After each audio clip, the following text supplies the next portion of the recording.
სათყავთ ჩვენი ოპერატორი. თქვენ ახლა ჩართული გაქვთ და უყურებდით, იცით თავდასხმასთან დაკავშირებით. წაათრიეს TV პირველის ოპერატორი და ჯიბეში ჩამიდეს რაღაც პლაკატის გამო დააკავეს და თან წამალი ჩაუდეს. ისევე ყავდეთ ჩატენილი პოლიციის მანქანაში, როგორც არაერთი ჩვენი სხვა თანამოქალაქე ჩაუტენიათ ამ დღეებში, სადაც აწამებდნენ, შეურაცხყოფდნენ და ჩვენ არ ვიცით რა მდგომარეობაშია ეხა ჩვენი კოლეგა.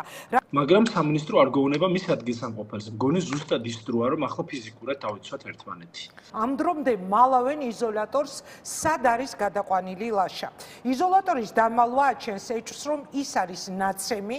მოვიდა ეს ადამიანი საკმაოდ კეთილგანწყობით, გასცა მითითება, რომ დავესვი კამერების ქვეშ, რომ შემდეგ ნოდარ მელაძეს არ გაეშვა შაბათის სიუჟეტში, რომ მე მცემეს. მე განუცხადე ესეთი რამე, რომ მე რო გავალ აქედან, მე ვიტყვი არავის არ უცემი ვარ. რეალურად არ უცემი ვარ. ატენური ღვინო რაღაც და როდის ვიქეიფოთ ერთად პოლიციელებთან ძალიან ისეთ კონტაქტში.